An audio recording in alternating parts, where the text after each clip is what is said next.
अरविंद केजरीवाल को दिल्ली आबकारी policy case में सुप्रीम कोर्ट से मिली राहत। 1 जून तक मिली उबूरी जमानत 2 जून को करना होगा सरेंडर।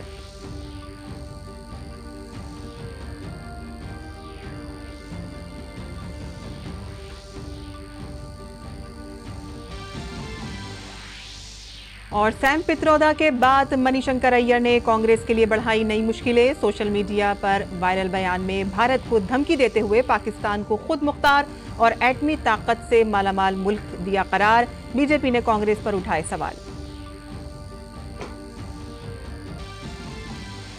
कांग्रेस लीडर कांतिलाल भूरिया के मुतनाज़ा बयान ने कांग्रेस के अज़ाइम को किया बेनकाब। इक़्तिदार में आने के बाद 2 बीवियों वाले घर को 2 लाख रुपए देने का वादा बना तनाज़ा। बीजेपी ने बनाया हदफ तनकीद।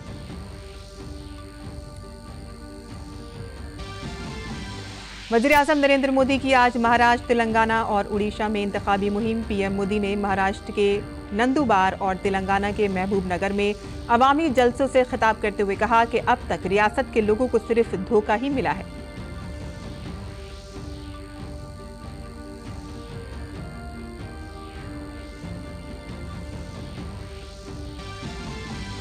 बीजेपी के सीनियर लीडर भी इंतखाबी मुहिम में है मसरूफ। अमित शाह झारखंड और मगरबी बंगाल में तो जेपी नड्डा हरियाणा और चंडीगढ़ में संभाल रहे हैं कमान, जबकि राजनाथ सिंह दुमका और गोड्डा में करेंगे रोड शो।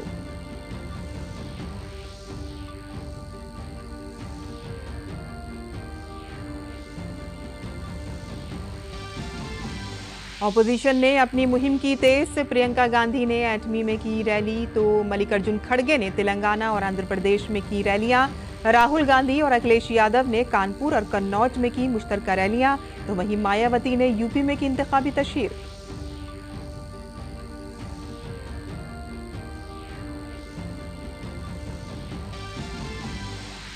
सातवें और आखिरी मरहले के लिए पर्चा नामजदगी दाखिल करने का अमल जारी। रविशंकर प्रसाद ने पटना साहिब से किया पर्चा नामजदगी दाखिल, तो वहीं उत्तर प्रदेश के कांग्रेस सदर अजय राय वाराणसी से किया पर्चा नामजदगी दाखिल। बीजेपी उम्मीदवार रवि किशन ने गोरखपुर से किया पर्चा नामजदगी दाखिल।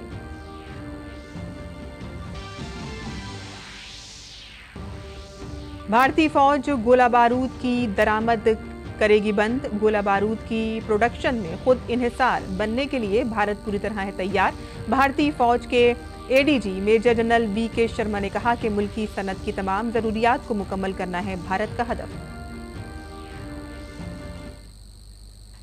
आदाब नाज़रीन, खबरनामे में आपका इस्तकबाल है। मैं हूं साइमा खान। अब खबरें तफसील से। वज़ीर-ए-आज़म नरेंद्र मोदी ने आज महाराष्ट्र के नंदुबार में एक जलसे-आम से खिताब किया। उन्होंने कांग्रेस और इंडी इत्तेहाद के लीडरों को गरीब मुखालिफ बताया। उन्होंने शिवसेना उद्धव ग्रुप के लीडर संजय राउत के उनके बारे में दिए गए काबिल एतराज़ बयान का भी जवाब दिया। वज़ीर-ए-आज़म ने कहा कि अपोजिशन पार्टी के लोग नहीं उन्हें गालियां देते हुए भी खुशनुदी की पॉलिसी को जहन में रखते हैं। ये लोग इतने अहंकार से भरे हुए हैं कि गरीब इनके लिए कोई मायने नहीं रखता। ये लोग सत्ता में रहते हैं तो गरीब को दुत्कारते हैं, उसे तरसा तरसा कर रखते हैं। आज एक गरीब का बेटा आपका सेवक बनकर के प्रधानमंत्री पद से ये जब काम कर रहा है तो एक गरीब विरोधी मानसिकता वाले, शाही परिवार की मानसिकता वाले इसे बर्दाश्त नहीं कर पा रहे हैं। और ये नकली शिवसेना वालों की गरीब से कितनी नफरत है, ये इन्होंने फिर बताया है कि नकली शिवसेना वाले मुझे जिंदा गाड़ने की बात कर रहे हैं। एक तरफ कांग्रेस है जो कहती है मोदी तेरी कब्र खुल देगी, और दूसरी तरफ ये नकली शिवसेना है जो मुझे जिंदा गाड़ने की बात करती है। और मुझे गाली देते हुए भी ये लोग तुष्टीकरण का पूरा ध्यान रखते हैं। मोदी की कब्र खुदेगी, मोदी को जिंदा गाड़ देंगे और इसमें भी अपने वोट बैंक को पसंद आए वही गाली दागोगे क्या? और वज़ीर-ए-आज़म नरेंद्र मोदी ने राम मंदिर के खिलाफ कांग्रेस लीडरों के बयानात पर जवाबी हमला किया। उन्होंने कहा कि कांग्रेस का आइडिया ऑफ इंडिया पूरी तरह से 140 करोड़ हमवतनों के जज्बात के खिलाफ है। कांग्रेस पार्टी का एजेंडा कितना खतरनाक है, ये शहजादे के गुरु ने इसका भी खुलासा किया है। ये शहजादे के गुरु ने अमेरिका से कहा है कि राम मंदिर का निर्माण और रामनवमी का उत्सव ये आइडिया ऑफ इंडिया के खिलाफ है, भारत के विचार के खिलाफ है। उन्होंने यहां तक कह दिया मोदी मंदिर जाता है वो भी उनके पेट में चूहे दौड़ने लग जाते हैं। कांग्रेस मेरा मंदिर जाना भी भारत विरोधी है। बताइए भाई, क्या मंदिर जाना ये देशद्रोह है क्या? जरा आप बताइए, देशद्रोह है क्या? क्या ये भारत विरोधी काम है क्या? आप कल्पना कर सकते हैं? आप कांग्रेस की मानसिकता देखिए। ये राम के देश में राम मंदिर को देश विरोधी बता रहे हैं। ये तुष्टीकरण के लिए सरकारी इफ्तारी करने वाले लोग, ये आतंकवादियों की कब्रों को संवारने वाले लोग, ये हम सबके प्रभु राम और जिनका राम मंदिर जहां हम जाते हैं उस राम मंदिर जाने को देश विरोधी बता रहे हैं। और कांग्रेस लीडरों की जानिब से मुतनाज़ा बयानात देने का सिलसिला थमने का नाम नहीं ले रहा है। कांग्रेस अभी सैम पित्रोदा के बयान से संभल भी नहीं पाई थी कि पार्टी लीडर मणिशंकर अय्यर के एक मुतनाज़ा बयान ने सोशल मीडिया पर वायरल होने के बाद कांग्रेस के लिए एक नई परेशानी खड़ी कर दी है। वायरल वीडियो में वो पाकिस्तान की तारीफ कर रहे हैं और भारत को कमतर समझ रहे हैं। काबिल जिक्र है कि मणिशंकर अय्यर वीडियो में धमकी आमेज लहजे में कह रहे हैं कि पाकिस्तान एक खुद मुख्तार मुल्क है और भारत को इससे एहतराम के साथ बात करनी चाहिए। उन्होंने कहा कि पाकिस्तान एक एटमी ताकत मुल्क है और वो उसे किसी भी वक्त इस्तेमाल कर सकता है। एक सॉवरेन मुल्क है और कि उनकी भी इज्जत है और उस इज्जत को कायम रखते हुए आप उनसे जितनी कड़ी बात करना चाहते हो करो, लेकिन बात तो करो। बंदूक को लेकर आप घूम रहे हो और उससे क्या हाल मिला? कुछ नहीं। उनके एटम बॉम्ब है। हाँ, ये भी है। हाँ, हमारे पास है, लेकिन किसी पागल ने हमारे बम को लाहौर स्टेशन में फूटा तो 8 सेकंड के 8 पल के अंदर उसकी जो रेडियो एक्टिविटी है वो अमृतसर पहुंचेगी। हमें समझना चाहिए कि दुनिया का विश्व गुरु बनना हो तो ये जरूरी है दिखाने के लिए कि जितना भी तीव्र हो हमारा समस्या पाकिस्तान के साथ, उसका हल निकालने के लिए हम मेहनत कर रहे हैं। पिछले 10 साल से सारा मेहनत बंद है। मस्कुलर पॉलिसी, यदि आपके मसल्स हों और उनके मसल्स ना हों, मैंने अभी आपको बता दिया है वो जो हकीकत हम सबको पता है कि मसल्स उनके कहूटा में पड़े हुए हैं। ये भी है। और कहीं गलत फहमी फैल जाए तो तब दिक्कत में पड़ेंगे। और बीजेपी ने कांग्रेस लीडर मणिशंकर अय्यर के बयान पर तनकीद करते हुए कांग्रेस पर हमला किया है। बीजेपी लीडर राजीव चंद्रशेखर ने कहा कि ये नया भारत है और ये किसी से डरता नहीं है। किसी हालत में पाकिस्तान के अगेंस्ट कोई भी एक्शन करने के लिए वो तैयार नहीं है।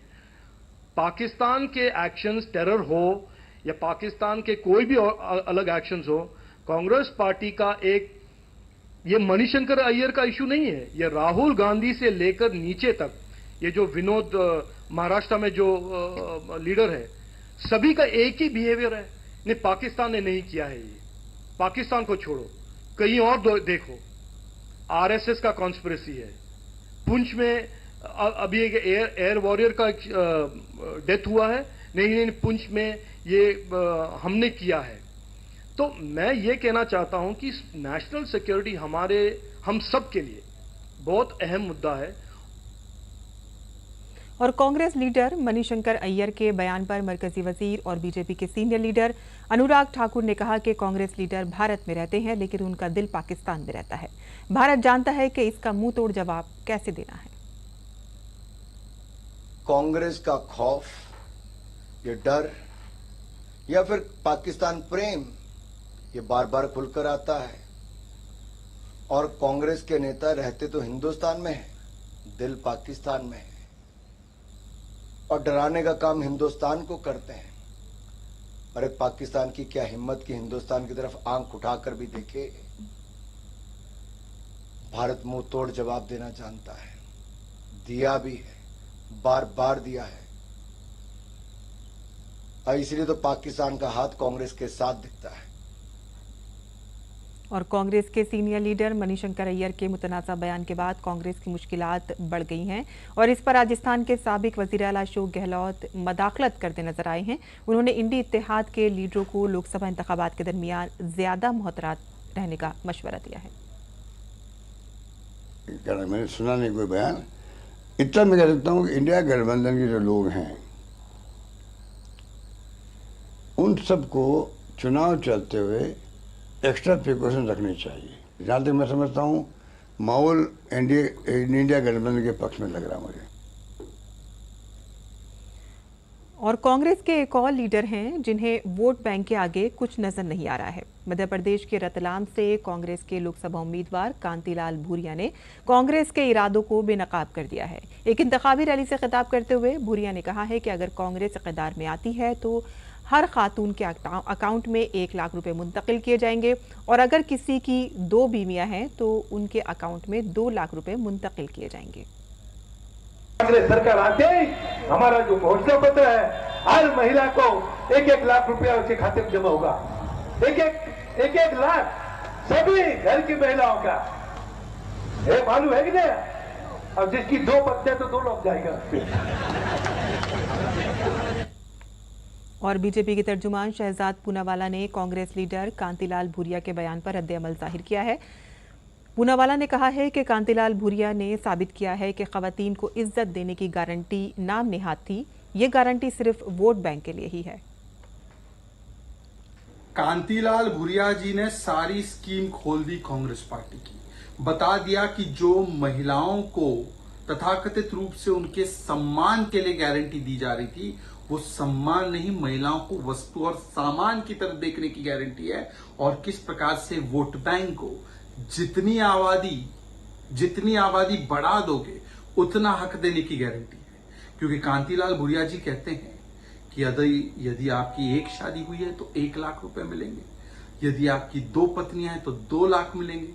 मतलब कि संदेश ये दिया जा रहा है, डॉग विसल जिसे ये कहते हैं, कि अधिक से अधिक शादी कीजिए और अधिक से अधिक पत्नियां रखेंगे तो अधिक से अधिक 1-1 लाख रुपए का लाभ मिलेगा। ये कितनी अपमानजनक सोच है महिलाओं के। और झारखंड के खूंटी में एक जलसे-आम से खिताब करते हुए मरकजी वज़ीर दाखिला अमित शाह ने कहा कि आज मैं झारखंड मुक्ति मोर्चे को बताना चाहता हूं कि वो जिस कांग्रेस पार्टी के साथ इक़्तिदार हासिल करने के लिए बैठी है उसने झारखंड की तश्कील के लिए बरसों से काम रोक रखा है। अमित शाह ने कहा कि झारखंड इस वक्त रियासत बनी कि जब अटल बिहारी वाजपेयी मुल्क के वज़ीर आज़म बने, उन्होंने झारखंड को रियासत बनाने और आगे ले जाने का काम किया था। कि सत्ता प्राप्त करने के लिए आप जिस कांग्रेस पार्टी के साथ बैठे हो, वो कांग्रेस पार्टी सालों तक झारखंड की रचना को रोक कर रखी। झारखंड राज्य कब बना? जब अटल जी देश के प्रधानमंत्री बने, अटल जी ने हमारे झारखंड को बनाने का काम किया, आगे बढ़ाने का काम किया। और भाइयों बहनों, अटल जी ने झारखंड को बनाया और मोदी जी झारखंड को संवारने का काम कर रहे हैं। वहीं साथ ही अमित शाह ने कांग्रेस पर यह भी इल्जाम लगाया है कि कांग्रेस 75 साल तक इक़्तिदार में रही और मोदी जी ने जब उड़ीसा की गरीब कबायली बेटी को सदर जमहूरिया बनाया तो कभी किसी कबायली बेटे या बेटी को मुल्क का सदर जमहूरिया नहीं बनाया। यहाँ राहुल बाबा आकर जनजाति कल्याण की, आदिवासी कल्याण की बात करते हैं।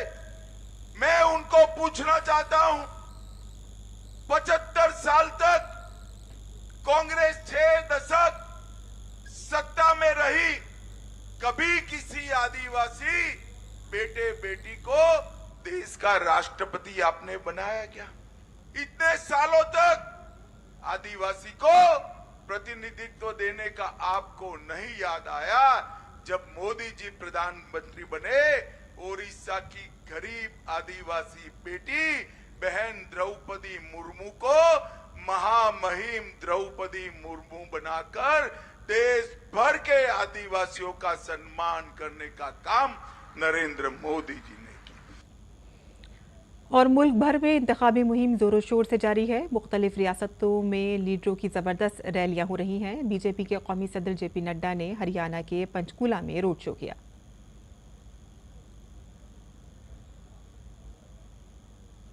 और दिल्ली के वजीर आला अरविंद केजरीवाल को सुप्रीम कोर्ट से उबूरी राहत मिल गई है। अदालत ने उन्हें 1 जून तक उबूरी जमानत पर रिहा करने का हुक्म दिया है। काबिल जिक्र है कि अरविंद केजरीवाल को 2 जून को सरेंडर करना होगा। केजरीवाल ने इंतखाबी मुहिम के लिए जमानत के लिए सुप्रीम कोर्ट में दरख्वास्त दायर की थी। अरविंद केजरीवाल को ईडी ने 21 मार्च को मुबैना शराब घपले के मामले में गिरफ्तार किया था। कोर्ट ने कहा कि अरविंद केजरीवाल जी को 20 दिन के लिए इंटरिम बेल दी जा रही है 2 जून तक, और कोई कैंपेनिंग के ऊपर कोई रिस्ट्रिक्शन नहीं है। वो क्या कह सकते हैं या क्या नहीं कह सकते हैं, उस पर कोई रिस्ट्रिक्शन इम्पोज नहीं की गई है। ओरली ऑर्डर में और कोई कंडीशन नहीं है, लेकिन हमें लिखित ऑर्डर देखना होगा कि और कोई कंडीशन है या नहीं है। हमारी कोशिश रहेगी कि अरविंद जी आज ही रिलीज हो जाए। और आम आदमी पार्टी लीडर और दिल्ली हुकूमत के वजीर सौरभ भारद्वाज ने अरविंद केजरीवाल की उबूरी जमानत पर खुशी का इजहार किया। उन्होंने कहा है कि अरविंद केजरीवाल के जेल से बाहर निकलने से मुल्क के इंतखाबात का रुख तब्दील हो जाएगा।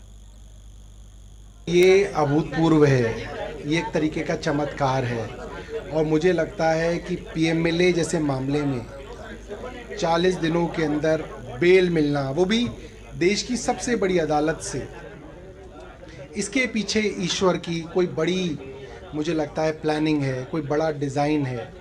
हनुमान जी का, बजरंग बली जी का, इसके अंदर सीधा मुझे लगता है कुछ ना कुछ इंटरवेंशन है। और कांग्रेस सेक्रेटरी प्रियंका गांधी वाड्रा ने यूपी के अमेठी में एक अवामी रैली से खिताब करते हुए मरकजी हुकूमत पर सख्त हमला किया। उन्होंने कहा कि मुल्क में नौजवान बेरोजगार घूम रहे हैं।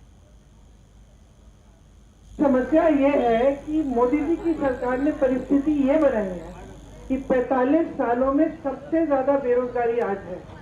70 करोड़ लोग बेरोजगार हैं, 30 लाख पद खाली पड़े हैं, लाखों बच्चे खाली हैं, घूम रहे हैं बेरोजगार। पद खाली है, तुम पद नहीं भरोगे। तो ये परिस्थिति बन गई है। जहां जहां से रोजगार बनता था, खेती से बनता था, खेती को तो ठप कर दिया इन्होंने। जीएसटी डाल के सामानों पे पेट्रोल डीजल महंगा हो गया है। खेत चले जा रहे हैं, कोई रोक नहीं रहा है, कुछ कर नहीं रहा है। समस्या को हल करने के लिए किसी की कमाई खेती से नहीं हो रही है। आप पलायन करके जाते हैं बड़े बड़े शहरों में, तो जो भी रोजगार मिलता है, दिहाड़ी मिलती है, तो ठेकेदार भी दिहाड़ी नहीं देता ठीक ढंग की। दिहाड़ी भी कम होती है, श्रमिकों का शोषण बहुत होता है। और एसपी सदर अखिलेश यादव और कांग्रेस लीडर राहुल गांधी ने उत्तर प्रदेश के कन्नौज में एक मुश्तरका रैली से खिताब किया। काबिल जिक्र है कि समाजवादी पार्टी के सदर कन्नौज से इंतखाबी मैदान में हैं। राहुल गांधी ने कहा है कि यूपी में जो भी तरक्याती काम हुए हैं वो समाजवादी पार्टी ने किए हैं और इसके लिए इत्तेहाद की जीत यकीनी है। मैं आपको लिख के दे रहा हूं, उत्तर प्रदेश में इंडिया गठबंधन का तूफान आ रहा है। आप लिख के ले लो, यहां पे बीजेपी की सबसे बड़ी, देश में सबसे बड़ी हार उत्तर प्रदेश में होने जा रही है, लिख के ले लो। और उत्तर प्रदेश के वजीर आला योगी आदित्यनाथ ने गोरखपुर में एक जलसा-ए-आम किया। इस मौके पर उन्होंने ऑपोजिशन को निशाना बनाते हुए कहा कि ऑपोजिशन ने शिकस्त तस्लीम कर ली है। कांग्रेस, एसपी और बीएसपी सभी ने हार कबूल कर ली है और इसलिए वो भगवान राम पर तबसरा कर रहे हैं। अपनी हार मान ली है, कांग्रेस, सपा, बसपा सबने अपनी हार एक प्रकार की स्वीकार कर ली है और अब वे भगवान राम के ऊपर ही टिप्पणी करने लग गए। कोई कहता राम मंदिर बेकार बना, कोई कहता कि भारत को राम मंदिर से क्या लाभ हुआ। कांग्रेस के वक्तव्य है, समाजवादी पार्टी का वक्तव्य है कि राम मंदिर बेकार बना। अरे आतंकवादियों की पैरवी करने वालों, तुम्हें तो राम मंदिर बुरा ही लगेगा। और अब मगरबी बंगाल में सियासी जंग का नया रंग देखने को मिल रहा है। वज़ीर-ए-आज़म नरेंद्र मोदी 12 मई को रियासत में 4 इंतखाबी रैलियां करेंगे। इन रैलियों में बैरकपुर हल्का भी शामिल है। बैरकपुर से बीजेपी के उम्मीदवार अर्जुन सिंह को अचानक मालूम हुआ कि वज़ीर-ए-आज़म की तयशुदा मीटिंग में खलल डालने के लिए रैली के मैदान में ट्रैक्टर से खुदाई की जा रही है। अर्जुन सिंह ने फौरी तौर पर इलेक्शन कमीशन और पुलिस से इसकी शिकायत की। सूरत हाल की नज़ाकत को महसूस करते हुए बैरकपुर पुलिस कमिश्नरेट ने मौके पर पहुंचकर खेत में जारी खुदाई के काम को रोक दिया और ज़मीन को मामूल पर लाने के लिए रोलर चलवाना शुरू किया। और ताहम तृणमूल लीडर सोमनाथ श्याम ने दावा किया है कि तज़ीनकारी के लिए ग्राउंड में पिछले कई दिनों से खुदाई का काम जारी था। दुनिया के मशहूर केदारनाथ ज्योतिर्लिंग के कपाट अक्षय तृतीया के मौके पर खुल गए हैं। धाम के कपाट रस्मी तौर पर सुबह 7 बजे आर्मी के रेजिमेंट के बैंड की धुनों के दरमियान खोले गए और इस मौके पर हजारों की तादाद में अकीदतमंदों ने जय बाबा केदारनाथ के नारे लगाते हुए दर्शन किए। दरवाजे खोलने के मौके पर रियासत के वजीर आला पुष्कर सिंह धामी खुसूसी तौर पर वहां पर मौजूद थे। उन्होंने तमाम अकीदतमंदों को मुबारकबाद दी और मुल्क और रियासत की खुशहाली की दुआ की। और इसके अलावा दरवाजे खोलने के वक्त हेलीकॉप्टर के जरिए अकीदतमंदों पर आसमान से फूलों की पत्तियां निछावर की गईं और इस मौके पर मंदिर को 20 क्विंटल से ज्यादा फूलों से सजाया गया था। और श्री केदारनाथ धाम मंदिर के कपाट खुलने के बाद उत्तराखंड के वजीर आला पुष्कर सिंह धामी ने कहा कि आखिरी वो दिन आ ही गया है और दरवाजे खोल दिए गए हैं और बड़ी तादाद में अकीदतमंद पहुंचे हैं। आज बाबा के कपाट खुल गए हैं और बड़ी संख्या में भक्तगण आए हैं। कोशिश करी गई है कि सारे इंतजाम अच्छे हों, यात्रा अच्छी तरह से चले, सुचारू रूप से चले, किसी को कोई परेशानी न हो। मैं सबका अभिनंदन करता हूं, स्वागत करता हूं और भगवान बाबा केदार से प्रार्थना करता हूं कि सबकी यात्रा मंगलमय हो, सबकी मनोकामनाएं पूर्ण हों। और भारतीय रेसलर बजरंग पुनिया की मुश्किलात खत्म होने के आसार नजर नहीं आ रहे हैं। एंटी डोपिंग कवानीन की खिलाफवर्जी पर नाडा की जानिब से की गई कार्रवाई के बाद अब यूनाइटेड वर्ल्ड रेसलिंग ने भी उन्हें मुअत्तल कर दिया है। सोनीपत में होने वाले सिलेक्शन ट्रायल के बाद बजरंग पुनिया ने डोप का नमूना देने से इनकार कर दिया था और इस पर नाडा ने बजरंग से 7 मई तक जवाब मांगा था, जिस पर उनके वकील ने नाडा के नोटिस का जवाब दाखिल कर दिया है। और इंडियन प्रीमियर लीग में पंजाब किंग्स की टीम प्लेऑफ की दौड़ से बाहर हो गई है। जुमेरात को धर्मशाला में खेले गए मैच में पंजाब की टीम को रॉयल चैलेंजर्स बेंगलुरु की टीम ने 60 रन से शिकस्त दी। पंजाब किंग्स की टीम ने टॉस जीतकर पहले गेंदबाजी करने का फैसला किया। आरसीबी ने विराट कोहली की 47 गेंदों पर 92 रन की बदौलत 7 विकेट के नुकसान पर 241 रन का स्कोर किया। विराट कोहली के अलावा रजत पाटीदार ने 55 रन की इनिंग्स खेली। 241 रन के हदफ का पीछा करते हुए पंजाब किंग्स की टीम 17 ओवर में 181 रन पर आउट हो गई और रैली सबसे ज्यादा 61 रन बनाए और इस जीत के बाद आरसीबी ने प्ले ऑफ में पहुंचने की अपनी उम्मीदें बरकरार रखी हैं।